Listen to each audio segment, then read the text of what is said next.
Are you a diabetic and suffering from back pain? Today we're going to cover, does diabetes increase the prevalence of having back pain? Some of the other topics and questions that we will be covering today is just a general brief overview of diabetes and the types. How can diabetes cause back pain? How often do diabetic patients suffer from back pain? How can managing your diabetes improve your back pain? And how can chiropractic care help diabetic patients manage and alleviate their back pain?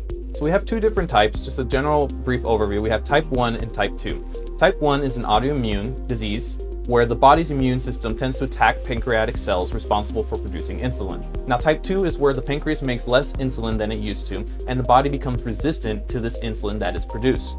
So how can diabetes cause back pain? Diabetes is characterized by the elevation of cholesterol, triglycerides, and blood pressure. All these variables come together to lead to a pro-inflammatory state, which in turn causes the calcification of important blood vessels. The blockage of blood supply to the intervertebral discs, which are those discs in the spine, increases the vulnerability of patients already suffering from normal degenerative changes such as OA and causes a hyperinflammatory state to occur. Hence, we can see back pain occurring here.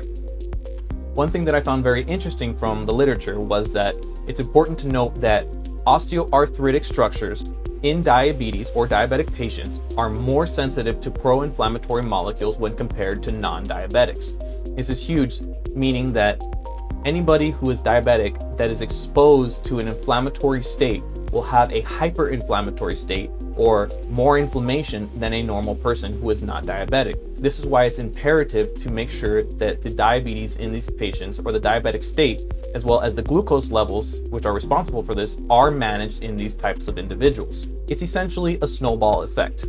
In the body, we have proteins called AGE or AGEs, which stands for Advanced Glycation End Products. AGEs are detrimental compounds formed by the coagulation of fat or protein with sugar, or glucose in this case is why we tend to manage or use glucose as a marker for diabetes. The formation of AGEs has been found in remarkably higher levels in diabetics, patients with kidney disease, atherosclerosis, and even Parkinson's disease patients.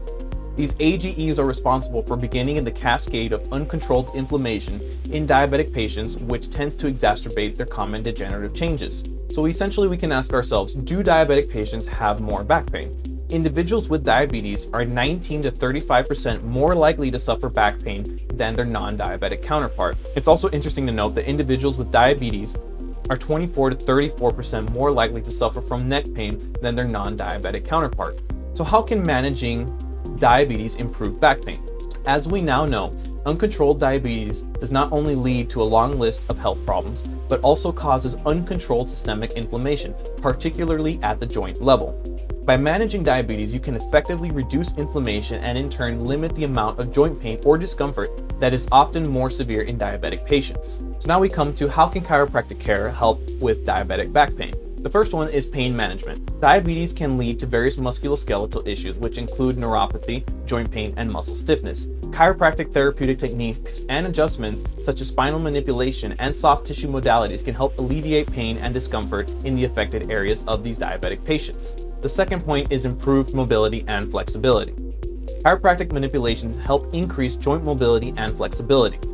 This is particularly helpful in diabetic patients who have limited range of motion problems and limited mobility due to their diabetic conditions. The third point is stress reduction. Diabetes management often involves stress and lifestyle adjustments. Chiropractic care has been shown to reduce stress and promote relaxation. These chiropractic techniques tend to have a positive impact on overall well-being. The fourth point is neuropathy management. Some chiropractors specialize in techniques that help manage neuropathy, which is a common complication of diabetes. Some of these techniques are electrical stimulation or low-level laser therapy, which aid to improve nerve function and reduce pain associated with neuropathy. And the final point is enhanced circulation. Chiropractic adjustments can help improve blood flow, which can be essential for diabetic patients since diabetes often leads to issues with normal systemic circulation. I hope this video was helpful and informative in aiding and guiding you to get treatment for your back pain associated or commonly in conjunction with your low back pain. If you found this video helpful and informative, please like, share, comment, and subscribe as it is the best way to support our channels. Thank you and have a wonderful day.